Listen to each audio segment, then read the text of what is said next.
بہت سارے نشے لوگوں کو لگے ہوئے ہوتے ہیں. ہر آدمی کوئی نہ کوئی نشہ کرتا ہے. کوئی دولت کا کرتا ہے, کوئی شہرت کا کرتا ہے, کوئی اپنی تعریف کا نشہ کرتا ہے. دو چار لوگوں سے تعریف سن کے مطمئن ہو جاتا ہے. ناراض تو نہیں ہو گیا اس جملے سے آپ؟ کرتے ہیں لوگ دولت کا نشہ بھی. یہ جب نقصان ہوتا ہے تو بندے بیمار نہیں ہو جاتے؟ پیسے ڈوب جاتے ہیں تو لوگ بیمار نہیں ہو جاتے؟ تو اس کا مطلب یہ ہوتا ہے کہ نشہ ٹوٹ گیا ہے.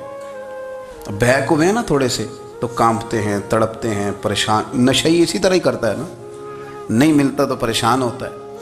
یہ سارے نشے ہیں, مختلف قسم کا نشہ. ہم مانتے نہیں اس بات کو, تسلیم نہیں کرتے, کیونکہ تسلیم کرنا بڑا مشکل کام ہے.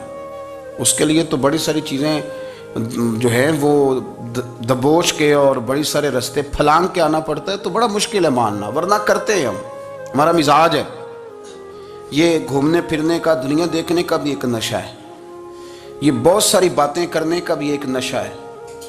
گپ شپ کا بھی ایک نشہ ہے. دو چار لوگوں کی جب تک پگڑیاں نہ کھول لیں, بعض لوگوں کو نیند نہیں آتی. یہ غیبت کا, چغلی کا, بددیانتی کا یہ بھی ایک نشہ ہے. اس پر ملا رومی رحمۃ اللہ نے بڑا کلام لکھا ہے. وہ کہتے ہیں مانگ کے کھانے کا بھی نشہ ہے. مانگ کے کھانے کا بھی نشہ ہے. وہ کہتے ہیں کہ ایک بھیک مانگنے والی خاتون تھی, تو بادشاہ کے پاس بھیک مانگنے آئی, تو بادشاہ کو پسند آ گئی, اس نے شادی کر لی. اب اس کو عادت تھی بھیک مانگ کے کھانے کی, تو وہ کنیزوں سے کہا کرتی تھی کہ فٹافٹ نہ روٹی لے کے آیا کرو, میں 2-3 دفعہ مانگوں تو پھر لایا کرو. کیونکہ ایک نشہ ہے نا, تو میں مانگوں 2-4 دفعہ تو پھر.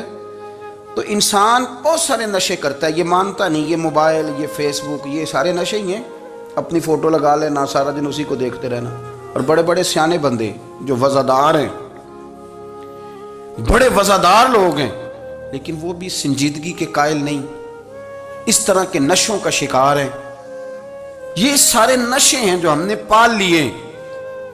ہمارے صوفیاء, ہمارے بزرگ فرماتے ہیں کہ تم اس طرح کرو, اگر سارے نشوں سے بچنا چاہتے ہو تو سجدے کا نشہ شروع کرو. سجدے کا نشہ شروع کرو. یہ نا اقبال کہتے ہیں, ہو عطار ہو, رومی ہو, رازی. آپ بات کو سمجھیں, عطار ہو, رومی ہو, رازی ہو, غزالی ہو, کچھ ہاتھ نہیں آتا بے آہ سحر گاہی. کہتے ہیں بہت بڑا صوفی ہو جیسے فرید الدین عطار تھے, بہت بڑا تصوف کا امام ہو جیسے امام غزالی تھے, بہت بڑا تفسیر کا استاد ہو جیسے امام رازی ہو. عطار ہو, رومی ہو, رازی ہو, غزالی ہو, پر کچھ ہاتھ نہیں آتا بے آہ سحر گاہی. اگر سویرے اٹھ کے روتا نہیں نا اللہ کی بارگاہ میں, اگر تہجد نہیں نہ پڑھتا, تو کچھ ہاتھ نہیں آتا بے آہ سحر گاہی. پھر اس کو کوئی چیز نصیب. میری بات کی سمجھ آ رہی ہے آپ حضرات؟ جب تک آپ سویرے نہیں اٹھتے, آپ اللہ اللہ نہیں کرتے, آپ کو نوافل کا چسکا نہیں, عبادت کا مزہ نہیں. فرمایا میری عبادت کرو, یہ شوق پیدا کرو, میں نے تمہیں پیدا کیا ہے. ہم لوگوں کے نشے ہیں, مختلف نشے ہیں, بڑا عجیب رنگ ہے. محفل کی صدارت کرنے والے بڑے پیر صاحب, بڑے القابات, بیچ میں سے بندہ تلاش کرنے سے بھی نہیں مل رہا, اتنے بڑے لقب ہیں اس کے. لیکن وہ سج سنور کے 2.5 گھنٹے بیٹھا رہا محفل میں, اور نماز کا وقت آیا تو اس نے مختصر سی پڑھی, وہ نکل گیا. ہلکے سے سجدے کیے. اتنا بڑا عشق رسول, نعت خواں, ہو کیا بات ہے. اور عشق رسول کا بہت بڑا پیغامبر, بہت بڑا مبلغ, اور بیچارہ سمجھ ہی نہیں سکا کہ اللہ کے رسول نے فرمایا تو نماز پڑھ, میری آنکھیں ٹھنڈی ہو جائیں گی. تو یہ نشے کے عادی تو ہیں, پر حقیقت کے قائل نہیں. یہ بس ٹھیک ہے, خوابوں کی دنیا میں لوگ زندہ ہیں, پر جن کو یہ جو نشہ تھا نا عبادت کا, یہ میرے رسول پاک کی چاہت ہے, یہ میرے نبی کریم علیہ السلام کی. آپ دیکھیں نا, حضور مہینوں جا کے غار حرا میں بیٹھتے. کیا وہاں تبلیغ کرتے تھے؟ کوئی کتاب لکھتے تھے؟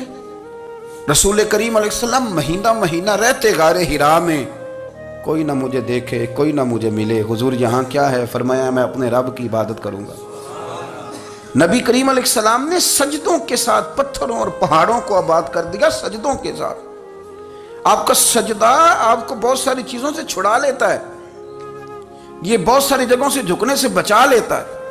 صوفیاء, اولیاء یہ کیا کرتے تھے؟ یہ سجدے کا ذوق ہی تو پیدا کرتے تھے. سجدے کا ذوق. شاہ عبدالعزیز دباغ رحمۃ اللہ تعالی علیہ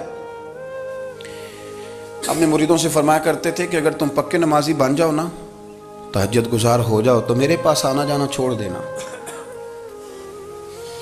عرض کی حضور کیوں؟ فرمایا میں تمہارے اور رب رسول کے راستے میں رکاوٹ نہیں بننا چاہتا، اور میرا مقصود ہے تمہیں وہاں تک پہنچانا۔ جب پہنچ گئے تو پھر میری ضرورت ختم ہو گئی۔ ہاں کبھی وسوس آئے، شک پیدا ہو، تکلیف ہو تو آنا، ورنہ میں نہیں چاہتا کہ میں رکاوٹ بنا رہوں۔ تم اللہ اللہ کرو، اس مالک کو راضی کرو۔ میرے رسول پاک علیہ وسلم نے فرمایا بندہ اللہ کے سب سے قریب اس وقت ہوتا ہے جب وہ سجدے کی حالت میں ہوتا ہے۔ کس کے قریب ہوتا ہے؟ اللہ کے سب سے قریب ہوتا ہے۔ وہ بڑا نیڑے ہے رب کے، بڑا قریب ہے، اس لیے کہ وہ حالت سجدہ میں۔ وہ جب سجدے کرتا ہے نا، اس کی بارگاہ میں جب جھک جاتا ہے، آپ ذرا سجدے کی کیفیت دیکھیں نا، زبان بھی یہاں ہے، آنکھ بھی یہاں ہے، کان بھی، عقل بھی ساری، اس نے سارا کچھ رکھ دیا سجدے میں۔ آپ وہ کبھی پیچھے جائیں تو دیہاتوں میں کہا جاتا تھا ناک سے نکیریں نکالو، بہت بڑی سزا ہوتی تھی نا، ناک سے نکیریں نکالو، بڑی سزا ہوتی تھی۔ تو اس نے کہا مالک مجھے کسی نے کہا نہیں، پر دیکھنا میں نے رکھ دی ساری عقل سجدے میں، اور رکھ کے کہا کیا؟ سبحان ربی یا اللہ، اللہ میں پست ہوں تو اعلیٰ ہے، اللہ تو میرا رب ہے اور تو سب سے اعلیٰ اتنا۔ اور فرمایا جب یہ اس کیفیت میں ہوتا ہے تو پھر یہ اپنے رب کے قریب ہوتا ہے۔ کثرت عبادت، نوافل۔ ہمارے ہاں عمرے کی قرآن اندازی محفلوں پہ ہونے لگ گئی ہے، حالانکہ حدیث سے ثابت نہیں۔ میں دوستوں سے کہتا ہوں جائز ہے، کرنی چاہیے، عمرے کی قرآن اندازی جائز ہے، پر کسی حدیث میں نہیں آئی کہ قرآن اندازی کرو عمرہ کرو۔ حدیث میں قرآن اندازی یہ آئی ہے کہ نبی پاک علیہ السلام نے فرمایا تمہیں پتہ چل جائے نا پہلی صف کا ثواب کتنا ہے، تم قرآن اندازی کرو۔ عمرے کی قرآن اندازی کا تو پوسٹر چھپتا ہے، تو یہ والی قرآن اندازی کب ہونی ہے؟ ہونی چاہیے کہ نہیں؟ حضور نے فرمایا تمہیں پتہ چلے کہ اس کا ثواب کتنا، تو تم قرآن اندازی کرو، تم قرآن ڈالو۔ جب آپ نماز پڑھ رہے ہوتے ہیں، جب آپ کا مصلی آباد ہوتا ہے، صلاح الدین ایوبی ایک بزرگ سے ملاقات ہو گئی، بیت المقدس پر قبضہ تھا عیسائیوں کا، تو صلاح الدین بڑے پریشان تھے۔ وہ بابا جی کہنے لگے پتر کیا ہوا؟ کہنے لگے حضور پتہ چلا ہے دشمن کے 2 بحری بیڑے اسلحہ لے کے آ رہے ہیں، مسلمان پہلے ہی کمزور ہیں، اور اب اگر 2 بحری بیڑے اور آ گئے تو حضور مسئلہ بن جائے گا۔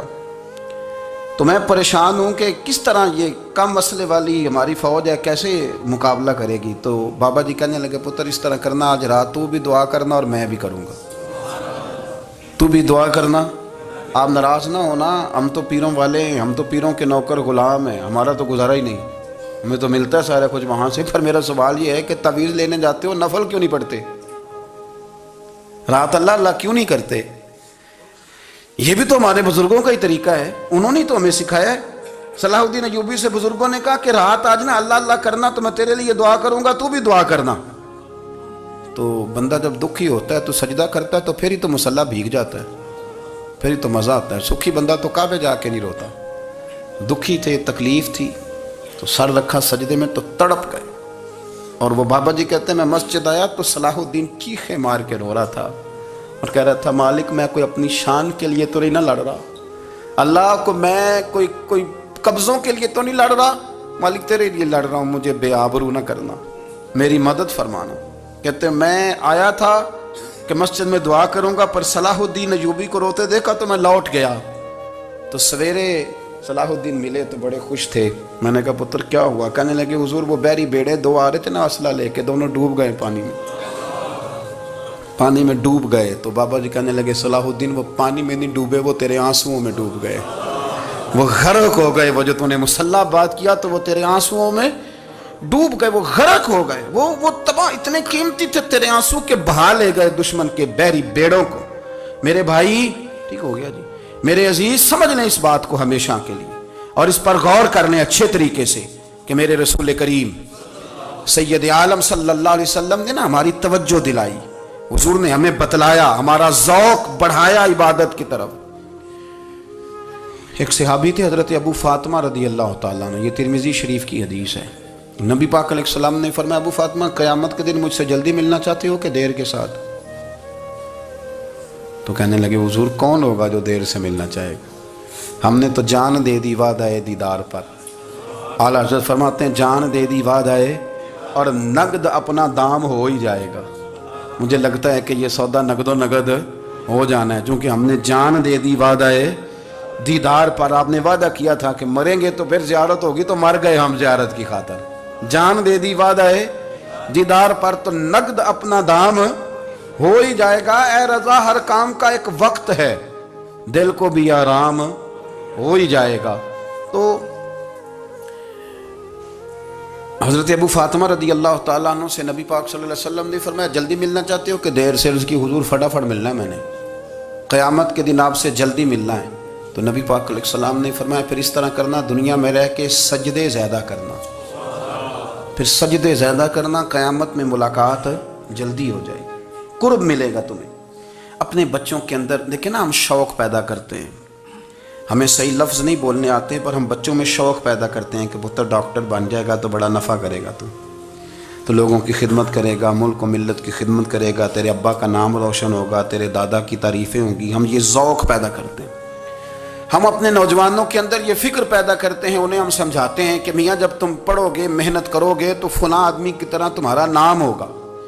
یہ جتنا ذوق ہم بچوں کے اندر ان چیزوں کا پیدا کرتے ہیں، ہمیں حکم ہے کسی طرح ہم ذوق پیدا کریں کہ پتر نماز پڑھے گا تو اللہ راضی ہو جائے گا، تو سجدہ کرے گا۔ دیکھیں نا میرے رسول کریم علیہ السلام نے فرمایا 7 سال کے بچے کو مسجد لے کے جاؤ، یعنی اسے شوق دلاؤ، اس کے اندر یہ خاصیت پیدا کرو کہ اس کا دل کرے مسجد میں جانے کا، اس کے اندر یہ خصوصیات لاؤ کہ وہ ہمارے ہاں نا ہر چیز کو پروموٹ کیا جا رہا ہے، ہر چیز کو، یعنی سر سنگیت سکھانے کے لیے اکیڈمیاں بن گئی ہیں، ہر شے پروموٹ ہو رہی ہے، عبادت کا جذبہ کم ہوتا جا رہا ہے، اللہ کا ذوق ہمارے اندر نہیں رہا۔ اور اتنا مشکل ہم نے اپنے لیے بنا لیا ہے کہ وہ بندہ جو بڑی زبردست مذہبی گفتگو کر رہا تھا اور تگڑی بات کر رہا تھا، کیا بات ہے، لیکن نماز کے بارے میں کمزوری دکھا جاتا ہے،